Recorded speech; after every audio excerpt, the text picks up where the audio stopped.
नमस्कार दोस्तों, स्वागत है आप सभी का JBB क्लासेज के ऑनलाइन प्लेटफॉर्म पर।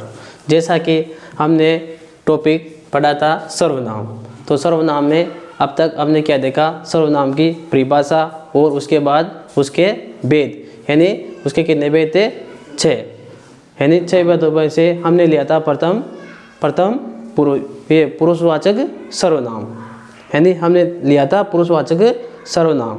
अब उसी क्रम को आगे बढ़ाते हुए हम लेते हैं दूसरे भेद को, यानी कि निश्चयवाचक सर्वनाम। जिस सर्वनाम में पास या दूर किसी व्यक्ति या वस्तु की ओर निश्चितता का बोध होता हो, वह निश्चयवाचक सर्वनाम कहलाता है। यानी जिस सर्वनाम में पास या दूर किसी व्यक्ति या वस्तु की ओर निश्चितता का बोध होता हो, वह निश्चयवाचक सर्वनाम कहलाता है या संकेतवाचक सर्वनाम। इसे एक अन्य नाम से क्या बोलते हैं, संकेतवाचक सर्वनाम। यानी इसमें क्या होता है, किसी की तरफ संकेत किया जाता है।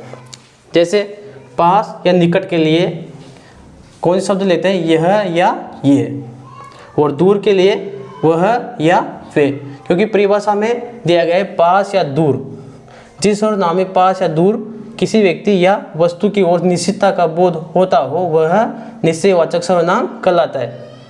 जैसा कि इसमें दिया गया पास या दूर, यानी पास या निकट के लिए यह या ये शब्द यूज में लेते हैं, और दूर के लिए वह या वे। ठीक है, अब देखते हैं उदाहरण।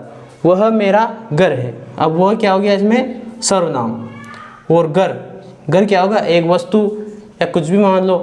वह मेरा घर है, तो ये क्या कर रहा है, उसकी तरफ क्या कर रहा है, संकेत कर रहा है, यानी निश्चितता का बोध करवा रहा है। वह मेरा घर है। जैसे वे हमारे खेत है, क्या है, वे हमारे खेत है, तो वे क्या हो गया, सर्वनाम, खेत क्या हो गया, एक वस्तु हो गई, यानी वे हमारे खेत है, यानी किसकी तरफ संकेत कर रहा है, खेत की तरफ। जैसे यह मेरा पर्स है, क्या है, ये मेरा पर्स है, तो इसमें यह क्या हो गया, सर्वनाम किसकी तरफ संकेत कर रहा है, पर्स की तरफ, यानी यह मेरा पर्स है। और अगला, यह मेरा पेन है, यह मेरा पेन है। अब ये क्या हो गया, सर्वनाम, और यह मेरा पेन है, किसकी तरफ संकेत हुआ, पेन की तरफ। यानी इसकी सिंपल सी परिभाषा है कि जिससे किसी की तरफ संकेत का बोध हो या निश्चितता का बोध हो, उसे क्या बोलेंगे, निश्चयवाचक सर्वनाम। अब आगे देखते हैं दूसरा भेद, यानी अनिश्चयवाचक सर्वनाम। सेम इसकी तरह क्या है, ये उल्टा, यानी अनिश्चयवाचक सर्वनाम। जिस सर्वनाम से किसी निश्चित व्यक्ति या वस्तु का बोध नहीं होता हो, उसे अनिश्चयवाचक सर्वनाम कहते हैं। यानी इसमें क्या होगा, जिस सर्वनाम से किसी निश्चित व्यक्ति या वस्तु का बोध नहीं होता। ऊपर आपने देखा था निश्चितता का बोध हो रहा था, और इसमें क्या होगा, अनिश्चितता का, यानी इसमें निश्चित का बोध नहीं होगा, यानी अनिश्चितता का बोध होगा, उसे क्या बोलेंगे, अनिश्चयवाचक सर्वनाम।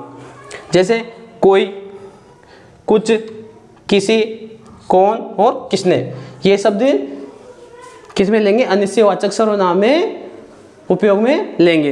यानी जैसे कोई, कुछ, किसी, कौन, किसने, ये शब्द किसके लिए प्रयोग में आएंगे, अनिश्चयवाचक सर्वनाम के लिए। जैसे दरवाजे पर कोई खड़ा है, दरवाजे पर कोई खड़ा है, तो कोई क्या हो गया, अनिश्चयवाचक सर्वनाम, यानी दरवाजे पर खड़ा तो है लेकिन कोई, यानी पता नहीं है कौन खड़ा है, यानी दरवाजे पर कोई खड़ा है, यानी कोई आते क्या हो जाएगा, उसका संकेत नहीं होगा, उसकी तरफ संकेत नहीं होगा, यानी अनिश्चयवाचक सर्वनाम हो जाएगा। जैसे कोई बुला रहा है, अब बुला तो रहा है लेकिन कौन बुला रहा है, कोई बुला रहा है लेकिन कौन बुला रहा है, पता नहीं, लड़का बुला रहा है या लड़की।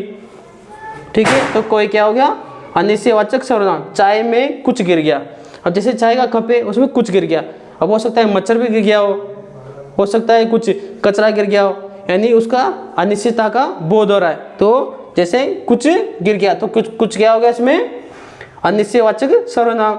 जैसे पानी में कुछ है, अब पानी में कुछ, अब कुछ भी हो सकता है, जैसे मच्छर हो सकता है, मक्खी हो सकता है, कचरा हो सकता है, यानी कुछ भी हो सकता है। घी में कुछ गिर गया या कुछ मिलाए, घी में कुछ मिलाए। अब कुछ क्या है इसमें? अनिश्चयवाचक सर्वनाम। जैसे कोई का प्रयोग किसके लिए करते हैं? प्राणीवाचक सर्वनाम के लिए। और कुछ का उपयोग किसके लिए करते हैं? वस्तु के लिए। तो हमने देखा निश्चयवाचक सर्वनाम और अनिश्चयवाचक सर्वनाम के भेदों में हमने देखा दूसरा और तीसरा भेद। तो दोनों में क्या है? दोनों में अंतर है। एक में निश्चितता का बोध होता है और दूसरे में अनिश्चितता का बोध होता है। यानी एक में तो संकेत किया जाता है और दूसरे में संकेत नहीं होता है, यानी पता नहीं लगता कि किसकी तरफ संकेत हो रहा है। तो इसी क्रम को आगे बढ़ाते हुए हम अगली क्लास में देखेंगे।